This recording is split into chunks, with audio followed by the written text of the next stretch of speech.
ఎంతో రుచికరమైన తాటి రొట్టెని ఎలా వేయాలో ఈ వీడియోలో చూసేద్దామా. ఈ రొట్టె చాలా బాగుంటుందండి. మనకి సంవత్సరానికి ఒకసారి ఈ తాటిపండు దొరుకుతుంది కదా, దీన్ని మనము రొట్టెలు వేసుకోవచ్చు, గారెలు వేసుకోవచ్చు, ఎలా అయినా బాగుంటుంది. ఈ రొట్టె నేను ఎలా వేసానో ఏంటో మీరు చూడండి. చూసి నేను చూపించిన విధంగా మీరు తయారు చేయండి. ఇప్పుడైతే ప్రాసెస్లోకి వెళ్ళిపోదాం రండి. ఇప్పుడైతే తాడి చెట్టు దగ్గర మనం మంచిగా ఫ్రెష్గా పడిన తాటికాయనైతే తీసుకుందామండి. చూడండి, తాటికాయలన్నీ ఇలా పడిపోయి ఉన్నాయి. అయితే ఇక్కడ 3 కాయలు ఫ్రెష్గా పడ్డాయి. ఇప్పుడే ఈ 3 కాయలు ఒక కాయైనా 2 కాయలైనా తీసుకొని మనము ఇలా గుజ్జు తీసేసుకుని తాటి రొట్టెని అయితే చేసుకుందాము. అయితే ఈ తాటి రొట్టె చాలా బాగుంటుంది. నేను చూపిస్తున్నాను కదా, తొడిమలు తెల్లగా ఉంటే అప్పుడే పడ్డట్టు, ఫ్రెష్గా పడ్డట్టు. నిలవకాయలు అయితే అసలు తీసుకోవద్దండి, ఎందుకంటే అందులో పురుగులు ఉంటాయి. అందుకని ఫ్రెష్గా పడ్డ కాయ తీసుకుని నీట్గా ఇలా కడుక్కోండి. ఇలా కడిగేసి తాటికాయని నేలకేసి ఒక 4-5 సార్లు కింద బాగా కొట్టండి. అప్పుడు మనకి గుజ్జు అనేది బాగా వస్తుంది. వచ్చాక ఇలా మనం తాటికాయని నీట్గా క్లీన్ చేసుకోవాలి. లోపల నల్లటి దారాలు లాంటి నారలు ఉంటాయి. ఆ నారలు కూడా తీసేసి ఇలా తొక్క వలిచేసి నీట్గా ఇలా ప్లేట్లో పెట్టేసుకోవాలి.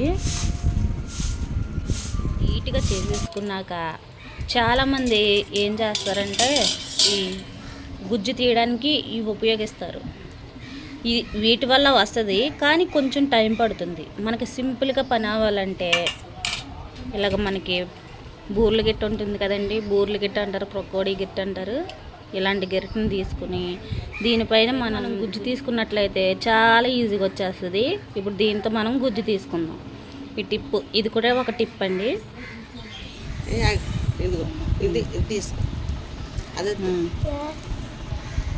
తిను. మా పొట్టుదైతే ఉత్తిని ఎలా తింటుందంటండి. ఎలా ఉంది టేస్ట్ చెప్పు, ఎలా కనిపిస్తుంది? టేస్ట్ ఎలా ఉంది అంటే చప్పగా ఉందా, చేదుగా ఉందా, తీగుందా? తీగుందా? పళ్ళు చూపి.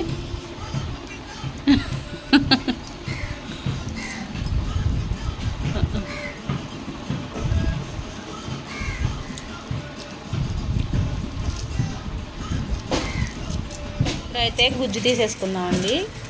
ఇలా గరిటె పైన ఇలా ఒకసారి తిప్పాము, జస్ట్ అలా చూసారు కదా, ఈజీగా వచ్చేస్తుంది. ఇలా గుజ్జు అంతా తీసేసుకుందాం.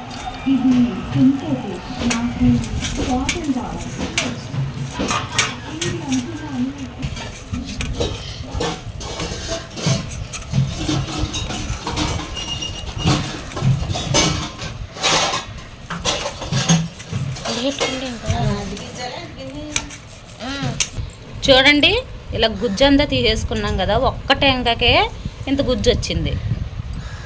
అదిగోండి, అలాగా 3 టెంకలు తీసేసుకున్నాము. తాటి గుజ్జుతో మనం తాటి గారెలు చేసుకోవచ్చు, తాటి రొట్టె వేసుకోవచ్చు, తాటి తాండ్ర చేసుకోవచ్చు, అలాగే తాటి కుడుములు చేసుకోవచ్చు. అలాగే ఈ తాటి గుజ్జులో కొబ్బరి పాలు పోసుకొని జ్యూస్ లా కూడా చేసుకోవచ్చు. ఈ టెంకలు ఇలా గుజ్జు తీసేసుకున్నాం కదండి, వీటిని ఎక్కడన్నా మట్టి ఉంటే ఆ మట్టి మీద కప్పెట్టారంటే మనకు టెంకలు వస్తాయి, ట్యాగులు వస్తాయి. వీటిని వేస్ట్గా పడేయకుండా అలా యూస్ చేసుకోండి. 1 మంత్లో మనకి మొలకలు అనేవి వచ్చేస్తాయి. ఇదిగోండి, గుజ్జు అయితే తీసేసుకున్నాం. చూడండి ఎంత బాగుందో, ఫుడ్ కలర్ వేసినట్టుగా చక్కగా ఎల్లో, చాలా బాగుంది కదండి. ఈ పలుపుని చూస్తుంటే నాకైతే తినేయాలనిపిస్తుంది, అంత బాగుంది. ఇప్పుడైతే రెసిపీ స్టార్ట్ చేసేద్దాం. ఇప్పుడైతే బెల్లాన్ని చక్కగా నీట్గా తురుముకుందామండి. తురుముకుంటే బెల్లము చక్కగా కరుగుతుంది, అందుకనే సన్నగా తురుముకోవాలి. తాటికాయ స్వీట్ని బట్టి బెల్లం వేసుకోవాలి. మనం తాటి తండ్రి ఎంతైనా వేసుకోవచ్చండి. నేనైతే ఇప్పుడు 2 కప్పుల తాటి తండ్రిని వేసుకుంటున్నాను, ఎందుకంటే ఎంత వేసుకోవాలో తెలియని వాళ్ళ కోసం అనేసి నేను అలా చెప్తున్నాను. 2 కప్పుల తాటి తండ్రిని వేసుకున్నాక ఇందులోనే అలాగే అరకప్పు కొబ్బరి తురుము, 1/4 కప్పు ఇడ్లీ రవ్వ వేసుకోండి. అలాగే తురుముకున్న బెల్లం 1/2 కప్పు అండి, ఎందుకంటే మనకి తాటికాయ గుజ్జులో తీపి ఉంటుంది. మీరు తినే స్వీట్ని బట్టి ఇంకా పెంచుకోవచ్చు, తగ్గించుకోవచ్చు. నేనైతే 1/2 కప్పు వేసుకుంటున్నాను. ఇప్పుడు ఇవన్నీ మిక్స్ చేసుకుందాము.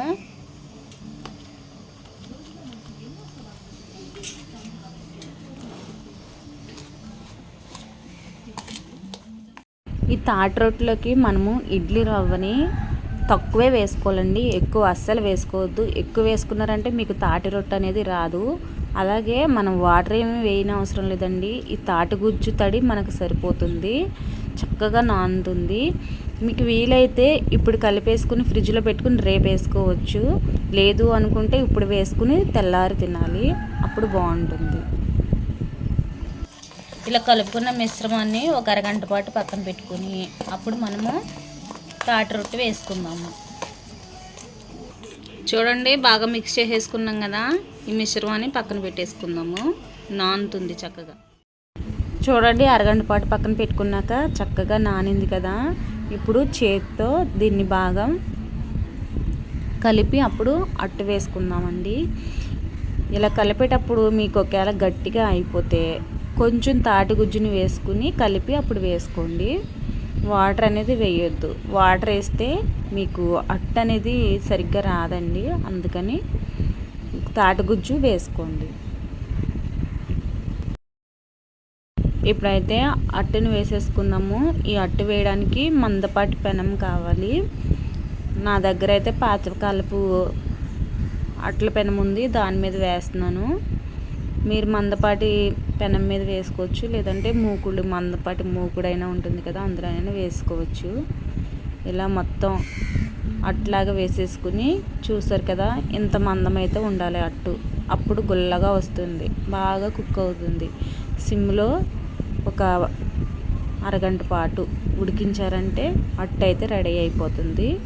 ఒక పక్క పావుగంట, ఒక పక్క పావుగంట, అరగంటలో మనకు అట్టు తయారైపోతుంది.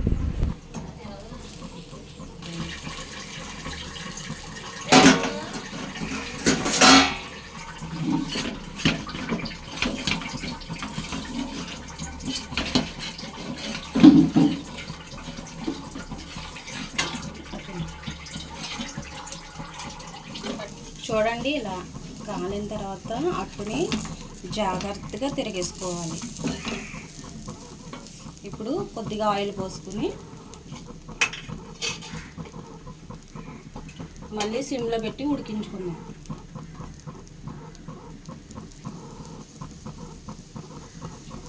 చూడండి, తాటి రొట్టె అయితే తయారైపోయింది.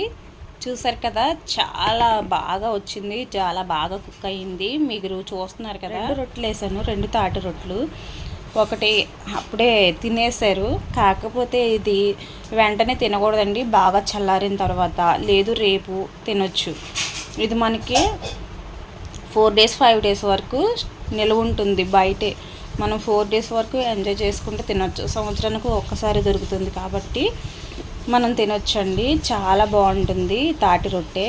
చూసారు కదా, మీకు మందంగా అయినా వేసుకోవచ్చు, లేదు అంటే పలచగా అయినా వేసుకోవచ్చు. చూడండి, చాలా బాగుంటుంది.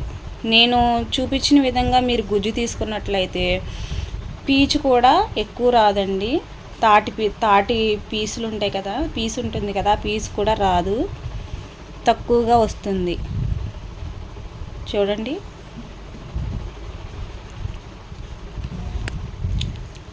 ఇప్పుడు టేస్ట్ చూస్తే కొంచెం చిరుచేదుగా వగరగా ఉంది. అదే మీరు రేపు తింటే చాలా బాగుంటుంది. చూసారు కదా ఈ వీడియో కనుక మీకు నచ్చినట్లయితే లైక్ చేయండి, షేర్ చేయండి, మన ఛానల్ని సబ్స్క్రైబ్ చేసుకోండి, బెల్ ఐకాన్ని క్లిక్ చేయండి, మీ ఫ్రెండ్స్ అండ్ ఫ్యామిలీకి షేర్ చేయండి. రేపు మరొక మంచి వీడియోతో మీ ముందుకు వస్తాను. Thank you.